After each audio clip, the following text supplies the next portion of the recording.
हरे कृष्णा कृष्णा कृष्णा हरे हरे, हरे राम राम राम हरे हरे। हरे कृष्णा। आप सभी भक्तजनों को आषाढ़ मास के शुक्ल पक्ष की देवशयनी एकादशी की हार्दिक शुभकामनाएं। आज की इस वीडियो में आप सुनेंगे देवशयनी एकादशी की व्रत कथा, एकादशी माता की कथा और एकादशी माता की आरती। इस एकादशी को पद्मनाभ एकादशी के नाम से भी जाना जाता है। सूर्य देव के मिथुन राशि में आने पर ये एकादशी आती है और इसी दिन से चातुर्मास का आरंभ हो जाता है।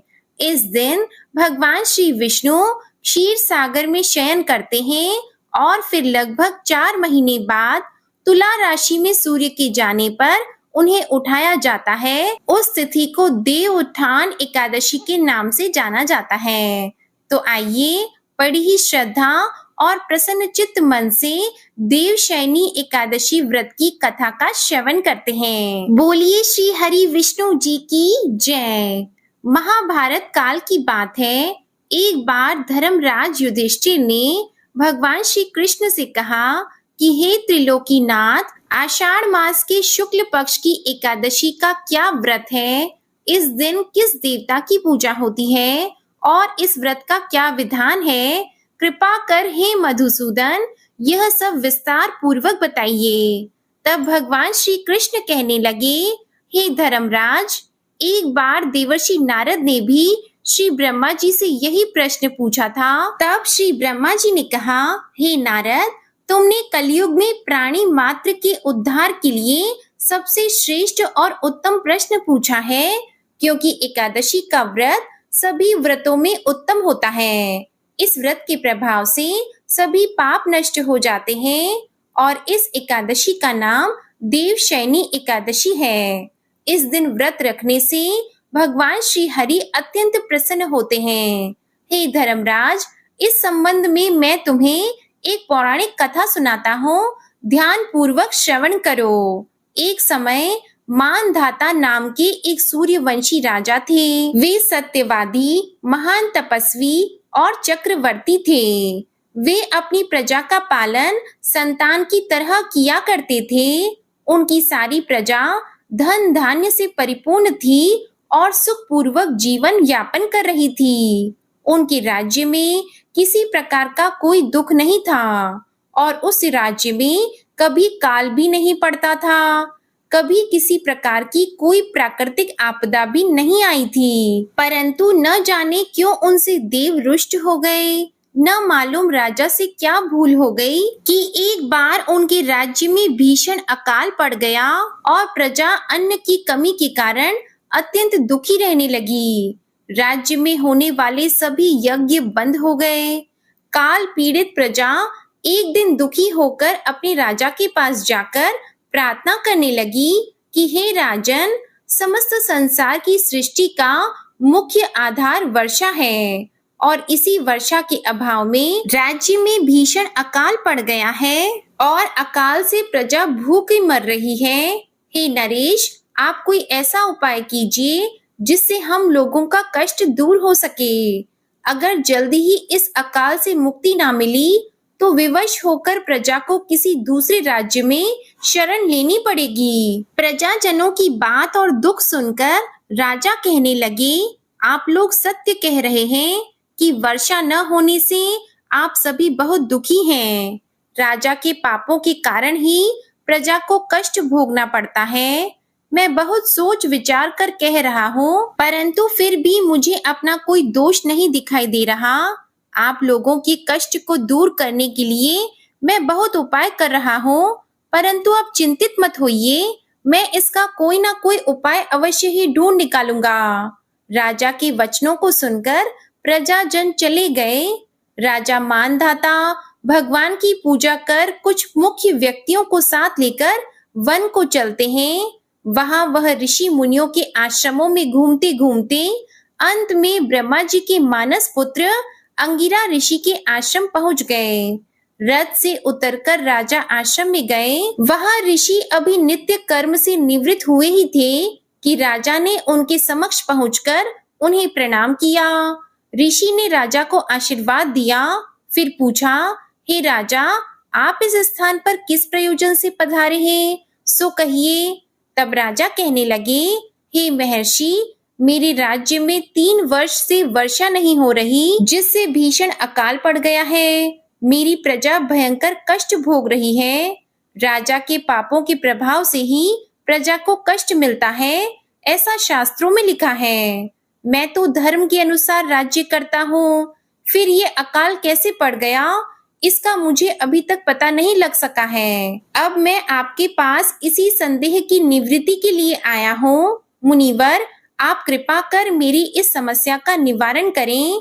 मेरी प्रजा के कष्ट को दूर करने के लिए कोई उपाय बताइए। राजा से सारा वृतांत सुनने के बाद ऋषि कहने लगे, हे राजन, इस सत्य युग में धर्म के चारों चरण सम्मिलित हैं। यह युग सभी युगों में उत्तम है। इस युग में केवल ब्राह्मण को ही तप करने तथा वेद पढ़ने का अधिकार है, किंतु आपके राज्य में एक शूद्र तपस्या कर रहा है। इसी दोष के कारण आपके राज्य में वर्षा नहीं हो रही है। यदि आप प्रजा का कल्याण करना चाहते हैं, तो शीघ्र ही उस शूद्र का वध कर दीजिए।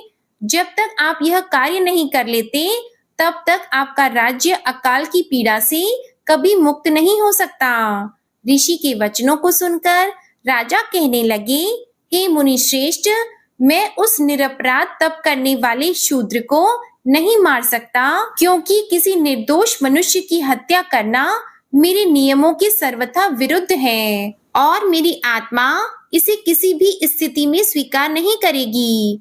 अतः हे मुनिवर, इस दोष से मुक्ति का कोई दूसरा उपाय हो तो बताइए। राजा को विचलित जानकर ऋषि कहने लगे, हे राजन, यदि आप ऐसा ही चाहते हो तो आषाढ़ मास के शुक्ल पक्ष की देवशयनी नाम की एकादशी का विधि विधान पूर्वक व्रत रखो। इस व्रत के प्रभाव से तुम्हारे राज्य में वर्षा होगी और प्रजा भी पूर्व की भांति सुखी हो जाएगी, क्योंकि इस एकादशी का व्रत समस्त सिद्धियों को देने वाला है और कष्टों से मुक्ति करने वाला है। ऋषि के इन वचनों को सुनकर राजा अपने नगर को वापस आ गए और विधि विधान पूर्वक देवशयनी एकादशी का व्रत किया। इस व्रत के प्रभाव से फिर राजा के राज्य में खूब वर्षा हुई और प्रजा को अकाल से मुक्ति मिल गई। देवशयनी एकादशी को पद्मा एकादशी भी कहते हैं। इस व्रत को रखने से भगवान श्री विष्णु अत्यंत प्रसन्न होते हैं। इस कथा का सार यह है कि अपने कष्टों से मुक्ति पाने के लिए कभी भी किसी भी हाल में किसी दूसरे का बुरा नहीं करना चाहिए। अपनी शक्ति से और भगवान पर पूर्ण श्रद्धा और आस्था रखकर संतों के कहे अनुसार सत्कर्म करने से बड़े कष्टों से सहज ही मुक्ति मिल जाती है। भगवान श्री हरि देवशयनी एकादशी के दिन ही पाताल लोक में योग निद्रा में क्यों जाते हैं, इस बारे में भी पुराणों में एक बहुत ही सुंदर कथा प्रचलित है। जिस कथा के अनुसार इसी एकादशी के दिन भगवान श्री हरि ने शंखासुर नाम के व्यक्ति का वध किया था, जिसके बाद भगवान श्री हरि इसी दिन से आरंभ करके 4 मास तक क्षीर सागर में शयन करते हैं और कार्तिक शुक्ल एकादशी को जागते हैं। एक अन्य कथा के अनुसार भगवान श्री हरि वामन रूप में दैत्य बाली से यज्ञ में 3 पग दान के रूप में मांगते हैं, तो वह पहले पग में समस्त दिशाओं सहित संपूर्ण पृथ्वी और आकाश को नाप लेते हैं। दूसरे पग में उन्होंने स्वर्ग को नाप लिया और तीसरा पग रखने के लिए जब कुछ भी शेष नहीं बचा, तो बाली ने अपना सर रखते हुए निवेदन किया कि हे प्रभु, आप अपना तीसरा पग मेरे शीश पर रखें। बाली के इस दान और समर्पण से प्रसन्न होकर भगवान श्री हरि ने बाली को पाताल का अधिपति बना दिया और वर मांगने के लिए कहा। बाली ने कहा, प्रभु, आप सदा मेरे महल में ही रहे, यही मुझे चाहिए। अब भगवान विष्णु बाली को दिए हुए वचन के बंधन में बंध चुके थे। ऐसे में जब भगवान विष्णु पाताल लोक में निवास करने लगे, तो माता लक्ष्मी जी भगवान श्री हरि की पत्नी हैं, वे बहुत दुखी हुई। इधर सृष्टि के संचालन कार्य में भी बाधा आने लगी, तब भगवान विष्णु के अनुपस्थित रहने के कारण माता लक्ष्मी बहुत दुखी हुई और उन्होंने बाली को अपना भाई बनाया। बाली से भगवान को वचन मुक्त करने का अनुरोध किया। तब इसी दिन से भगवान विष्णु वर का पालन करते हुए, वचन का पालन करते हुए 4 महीने तक देवशयनी एकादशी से लेकर देव उठनी एकादशी तक पाताल लोक में निवास करते हैं। अतः देवशयनी एकादशी को सौभाग्य की एकादशी के नाम से भी जाना जाता है और मोक्ष की इच्छा रखने वाले मनुष्यों को इस एकादशी का व्रत अवश्य ही करना चाहिए। बोलिए श्री हरि विष्णु जी की जय। अब सुनिए एकादशी माता की कथा। एक बार एक राज्य में एक राजा रहा करता था। राजा बहुत ही बुद्धिमान और बलशाली था। राजा सदा ही अपनी प्रजा का बहुत अच्छे से ध्यान रखता था। प्रजा भी राजा को बहुत पसंद करती थी। राजा की 2 बेटियां थी। राजा अपनी दोनों बेटियों से बहुत प्रेम करता था। राजा की छोटी बेटी देखने में बहुत सुंदर और आकर्षित थी और राजा की बड़ी बेटी छोटी बेटी के मुकाबले थोड़ी कम सुंदर थी। राजा की छोटी बेटी माता की पूजा किया करती थी और सभी लोग राजा की छोटी बेटी से बहुत प्रेम करते थे और बहुत प्रशंसा किया करते थे। राजा भी अपनी छोटी बेटी को बड़ी बेटी से अधिक प्रेम करता था, जिसके कारण राजा की बड़ी बेटी को अपनी छोटी बहन से बहुत नफरत होने लगी थी। राजा की दोनों बेटियां जब बड़ी हो गई, तब एक पड़ोस के राज्य में रहने वाले राजकुमार राजा की बड़ी बेटी के लिए रिश्ता लेकर आया। लेकिन जैसे ही उस राजकुमार की नजरें राजा की छोटी बेटी पर पड़ी, तो वह राजकुमार राजा की छोटी बेटी पर आकर्षित हो गया और छोटी बेटी से पहली नजर में प्रेम करने लगा। उस राजकुमार ने राजा की बड़ी बेटी के साथ विवाह करने से मना कर दिया और उसने राजा से कहा कि मैं आपकी छोटी बेटी से विवाह करना चाहता हूँ। ये सब देखकर राजा की बड़ी बेटी अपनी छोटी बहन से बहुत क्रोधित हो गई और राजा की बड़ी बेटी ने अपनी छोटी बहन को अपना सबसे बड़ा दुश्मन मान लिया। राजा की बड़ी बेटी ने अपनी छोटी बहन से बदला लेने का निर्णय किया। राजा की बड़ी बेटी ने अपनी छोटी बहन को जान से मारने का उपाय सोचा। राजा की बड़ी बेटी ने अपनी छोटी बहन को मारने के लिए सबसे पहले एक लड्डू में जहर मिलाकर अपनी छोटी बहन को दे दिया और उसको लड्डू खाने के लिए कहा। लेकिन लड्डू खाने के बाद भी छोटी बहन को कुछ भी नहीं हुआ। बड़ी बहन ये देखकर बहुत आश्चर्यचकित हो गई, लेकिन बड़ी बहन ने हार नहीं मानी। जब उसकी छोटी बहन रात में कमरे में सो रही थी, तब उसने एक मटके में सांप रखकर उसके कमरे में छोड़ दिया, लेकिन सांप भी छोटी बहन का कुछ नहीं कर पाया। जिसके बाद बड़ी बहन ने अपनी छोटी बहन से कहा कि चलो हम लोग कुएं में से पानी भर कर लाते हैं, जिसके लिए वह अपनी छोटी बहन को पानी भरने के बहाने कुएं के पास ले गई और उसने अपनी छोटी बहन को कुएं में धक्का दे दिया। लेकिन छोटी बहन को तब भी कुछ नहीं हुआ, क्योंकि हर बार ग्यारस माता उसकी रक्षा कर रही थी और उधर बड़ी बहन अपने सारे प्रयास के बाद भी असफल हो रही थी, जिससे वह बहुत क्रोधित हो गई और फिर उसने अपनी छोटी बहन के पास जाकर उससे प्रश्न किया कि मेरी छोटी बहन, क्या तुमको पता है कि भगवान ने सबको मृत्यु एक निश्चित समय पर लिखी हुई है और कैसे तुम्हारी या मेरी मृत्यु होगी, क्या ये तुम जानती हो? तब छोटी बहन ने अपनी बड़ी बहन को बताया कि हाँ दीदी, मैं तो जानती हूँ मेरी मृत्यु कैसे होगी। छोटी बहन से ये सब बातें सुनकर बड़ी बहन मन ही मन बहुत प्रसन्न होने लगी और उसने अपनी छोटी बहन से कहा कि तो तुम मुझे अपनी मृत्यु का राज बताओ। तब छोटी बहन ने अपनी बड़ी बहन से कहा कि मेरी मृत्यु तो एक तोते में है। जो तोते के गले में एक हार है, उससे मेरी मृत्यु होगी। जब तक कोई भी व्यक्ति तोते को मारकर उस हार को अपने गले में पहनेगा,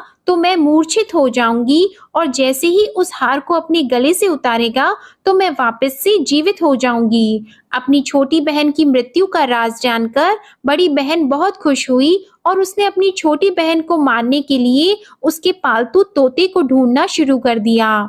और छोटी बहन को इस बात का आभास हो गया था कि कोई उसकी जान लेना चाहता है, जिसके लिए वह अपने पिताजी के पास गई और उसने अपने पिताजी से कहा कि पिताजी, मेरी मृत्यु के बाद आप मुझे मत जलाइएगा, बल्कि आप मुझे अपनी पुरानी वाली हवेली में एक पलंग में लिटाकर छोड़ दीजिएगा। अपनी छोटी लड़की की ये बातें सुनकर राजा बहुत आश्चर्यचकित हो गया। राजा ने अपनी छोटी बेटी से पूछा कि बेटी, तुम ये क्या कह रही हो? तब राजा की छोटी बेटी ने बताया कि पिताजी, समय किसी के लिए नहीं रुकता है, क्या कब किसको हो जाए इसका किसी को कुछ नहीं पता। फिर राजा ने अपनी छोटी बेटी से कहा कि तुम ऐसी बातें क्यों करती हो? 2-3 दिन के बाद तो तुम्हारा विवाह है। लेकिन छोटी बेटी ने अपने पिताजी को ऐसा करने पर मजबूर कर दिया और उनसे वचन ले लिया। राजा ने भी अपनी छोटी बेटी की बात स्वीकार कर ली और 2-3 दिनों के बाद जब शादी का समय आया, तब राजकुमार बारात लेकर राजा के घर आया और राजकुमार और राजा की छोटी बेटी का विवाह शुरू हो गया। जैसे ही राजा की छोटी बेटी राजकुमार के साथ फेरे लेना शुरू हुई, तो उसकी बड़ी बहन अपनी छोटी बहन के कमरे में जाकर उसके तोते को पकड़ लेती है और उसको जान से मार देती है। तोते के गले में जो हार था उसको अपने गले में धारण कर लेती है और जैसे ही बड़ी बहन उस हार को अपने गले में धारण करती है, तो उधर छोटी बहन 3.5 ही फेरे ले पाती है और वहीं पर बेहोश होकर गिर जाती है। जिसके बाद राजा ने बड़े बड़े दर्द हकीमों को बुलाया और अपनी छोटी बेटी का इलाज करने के लिए कहा। राजा की बात सुनकर जब वैद्य ने छोटी बेटी को देखा, तो राजा को बताया कि आपकी छोटी बेटी ना तो जीवित है और ना मरी हुई है। ऐसा मैं पहली बार देख रहा हूँ। राजा ने वैद्य और हकीम को ये बात बाहर बताने से मना कर दिया और उनको कहा कि अगर तुमने ये बात किसी को बाहर बताई तो हम तुमको फांसी दे देंगे। राजा ने अपनी छोटी बेटी को पुराने महल में जाकर एक पलंग में लेटा दिया और वहां पर कुछ सैनिकों को तैनात कर दिया। इसके बाद राजा वापस अपने महल पर आ गया। राजा की बड़ी बेटी अपने पिताजी के पास आई और कहने लगी कि पिताजी, अगर ये शादी संपन्न नहीं हुई तो आपकी इज्जत का क्या होगा? आप कहें तो मैं आपकी इज्जत बचाने के लिए राजकुमार से शादी करने के लिए तैयार हूँ। जिसके बाद राजा ने अपनी बड़ी बेटी की बात मान ली और राजा ने बड़ी बेटी को छोटी बेटी के कपड़े पहनाकर मंडप में भेज दिया। लेकिन राजकुमार ये जान गया कि ये राजा की छोटी बेटी नहीं है, बल्कि ये राजा की बड़ी बेटी है। लेकिन जब राजकुमार ने शादी करने से मना किया, तो सभी लोगों ने राजकुमार को बेबस करके राजा की बड़ी बेटी से बचे हुए फेरों को संपन्न करा दिया और विवाह संपन्न हुआ। जिसके बाद राजकुमार राजा की बड़ी बेटी को अपने महल में ले गया। विवाह होने के बाद राजकुमार उससे ना तो बात करता था, ना उसे पसंद करता था और ना ही उसके आसपास भटकता था। और राजकुमार ने ये फैसला लिया था कि वह अपनी प्रेमिका को ढूंढ कर रहेगा और ये जानकर रहेगा कि उसके साथ क्या हुआ है। एक दिन राजकुमार अपने घोड़े पर सवार होकर राजा के पुराने महल के पास पहुंचा, जहां पर उसने कुछ सैनिकों को देखा। महल के पास पहुंचकर राजकुमार ने जब महल को ध्यान से देखा, तो वह समझ गया कि ये तो हमारे ससुर जी का महल है। तब राजकुमार ने सैनिकों से पूछा कि तुम लोग यहाँ क्या कर रहे हो और इस महल के अंदर उस पलंग में कौन लेटा है? जिसके बाद सैनिकों ने बताया कि यहाँ पर राजा की छोटी बेटी लेटी है। ये सुनकर राजकुमार बहुत प्रसन्न हो गया और वह तुरंत अपनी प्रेमिका के पास पहुंच गया और उसकी सेवा करने लगा। जैसे ही रात हुई तो राजा की छोटी बेटी उठकर खड़ी हो गई। राजकुमार ये देखकर बहुत खुश हो गया और उसने अपनी प्रेमिका से पूछा कि तुम यहाँ क्या कर रही हो? तुम मेरे साथ मेरे घर चलो। राजा की छोटी बेटी ने राजकुमार को सारी बातें बता दी कि मेरी जान एक तोते में बसती थी और मैंने ये बात सिर्फ अपनी बड़ी बहन को बताई थी और मुझे पता है कि उसने ही मुझे मारने का प्रयास किया है।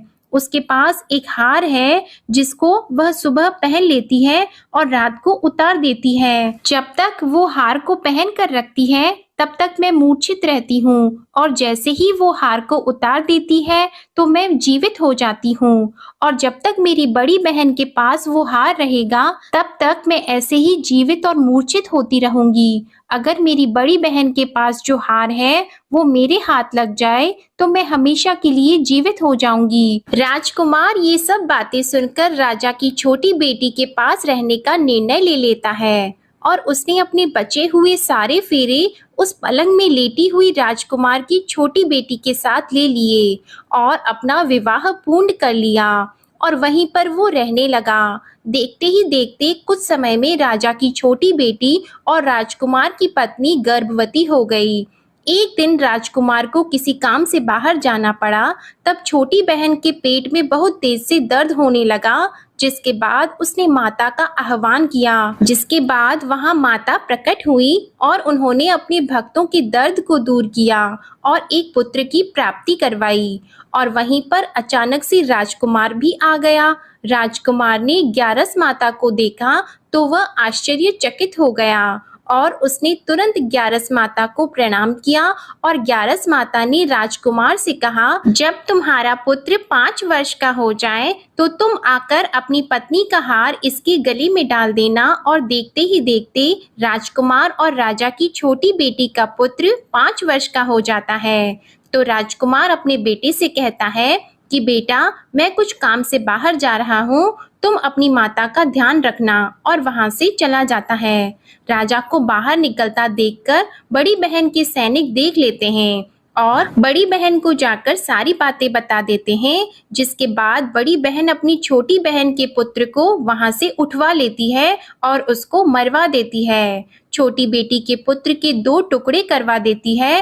पहला टुकड़ा चक्के के पास छुपा देती है और दूसरा टुकड़ा अपने पलंग के नीचे रख लेती है। अब ग्यारस माता भिखारी का रूप लेकर आती है और एक भिखारी का रूप रखकर बड़ी बहन के पास चली जाती है। जिसके बाद वहां पर भिक्षा मांगने लगती है। तो बड़ी बहन अपने नौकरों से कहती है कि जाकर भिक्षा दे दो। लेकिन जैसे ही नौकर ग्यारस माता को भिक्षा देने के लिए आते हैं तो माता उन्हें मना कर देती हैं और कहती है कि मैं तुम्हारी महारानी से ही भिक्षा लूंगी। जिसके बाद बड़ी बहन स्वयं ही भिक्षा देने के लिए माता के पास आती है। तब माता एक बिल्ली का रूप लेकर उसके कमरे में चली जाती है और वहां पर छोटी बेटी के पुत्र के 2 टुकड़े को आपस में जोड़ देती है और उसे जीवित कर देती है। फिर उसे वहां से ले जाती है। राजकुमार अपने बेटे को लेकर अपनी पत्नी के पास जाता है और उसे कहता है कि तुम इसका ध्यान रखना। अगर तुम इस बच्चे का अच्छे से ध्यान रखोगी तो मैं तुमसे बात करूंगा।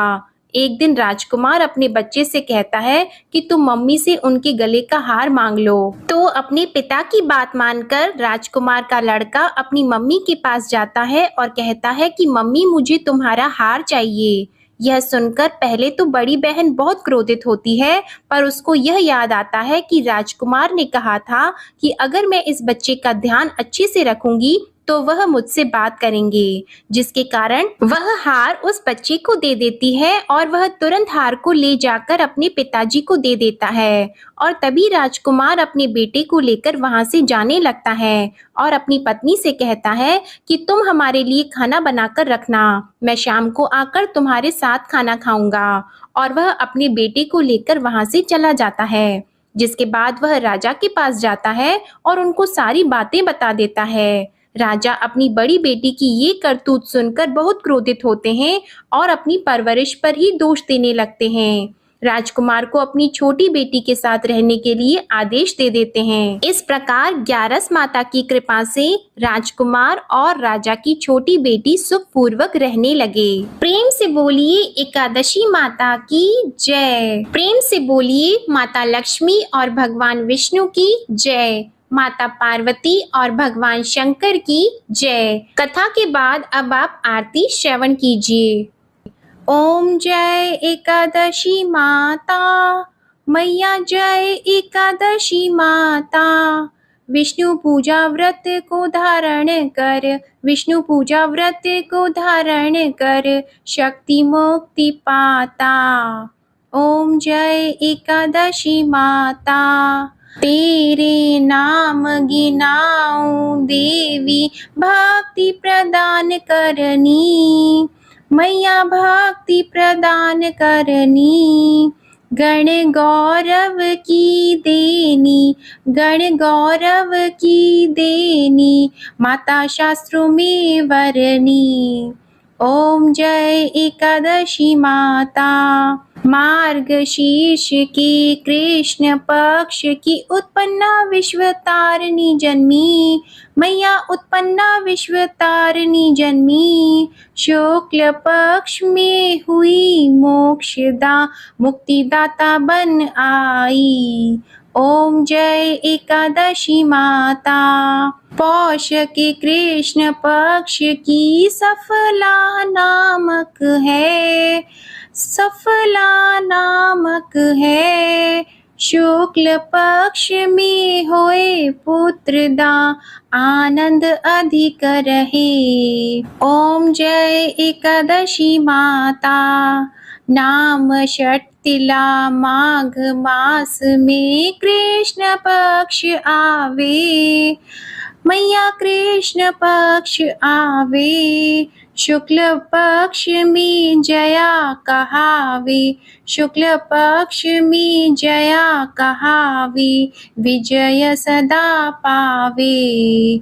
ओम जय एकादशी माता।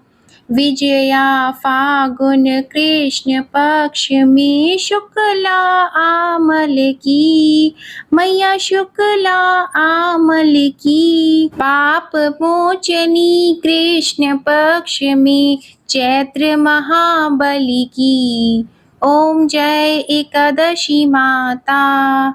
चैत्र शुक्ल में नाम कामदा धन देने वाली, मैया धन देने वाली। नाम वरूथिनी कृष्ण पक्ष में, नाम वरूथिनी कृष्ण पक्ष में वैशाख माह वाली। ओम जय एकादशी माता। शुक्ल पक्ष में होई मोहिनी अपराजिष्ट कृष्ण पक्षी। नाम निर्जला सब सुख करनी, नाम निर्जला सब सुख करनी। शुक्ल पक्ष रखी। ओम जय एकादशी माता। योगिनी नाम आषाढ़ में जानो कृष्ण पक्ष करनी। देवशयनी नाम कहायो शुक्ल पक्ष धरनी। ओम जय एकादशी माता। कामिका श्रावण मास में आवे कृष्ण पक्ष कहिए। श्रावण शुक्ला होए पवित्रा आनंद से रहिए। ओम जय एकादशी माता। अजा भाद्रपद कृष्ण पक्ष की परिवर्तिनी शुक्ला। इंद्रा आश्विन कृष्ण पक्ष में, इंद्र आश्विन कृष्ण पक्ष में व्रत से भवसागर निकला। ओम जय एकादशी माता। पापंकुशा है शुक्ल पक्ष में आप हरनहारी। रमा मास कार्तिक में आवे सुखदायक भारी। ओम जय एकादशी माता। देवोत्थानी शुक्ल पक्ष की दुख नाशक मैया, मैया दुख नाशक मैया। पावन मास में करूं विनती, पावन मास में करूं विनती, पार करो नैया। ओम जय एकादशी माता। परमा कृष्ण पक्ष में होती जन मंगल करनी, मैया जन मंगल करनी। शुक्ल मास में होए पद्मिनी, शुक्ल मास में होए पद्मिनी, दुख दारिद्र हरनी। ओम जय एकादशी माता। जो कोई आरती एकादशी की भक्ति सहित गावे, मैया भक्ति सहित गावे। जन गुर्दिता स्वर्ग का वासा, जन गुर्दिता स्वर्ग का वासा, निश्चय वह पावे। ओम जय एकादशी माता, ओम जय एकादशी माता, ओम जय एकादशी माता। प्रेम से बोलिए एकादशी माता की जय। प्रेम से बोलिए श्री लक्ष्मी नारायण भगवान की जय। आशा करती हूँ आप सभी भक्तजनों का योगिनी एकादशी का व्रत सफल हो और भगवान श्री लक्ष्मी नारायण जी और एकादशी माता की कृपा आप और आपके पूरे परिवार पर सदा बनी रहे। आज की ये वीडियो पसंद आई हो तो वीडियो को लाइक जरूर कीजिएगा, शेयर कीजिएगा, कमेंट में भगवान श्री लक्ष्मी नारायण जी और एकादशी माता की जय लिखिएगा और हमारे चैनल आध्यात्मिक सागर को सब्सक्राइब जरूर कीजिएगा। प्रेम से बोलिए भगवान श्री हरि विष्णु जी की जय।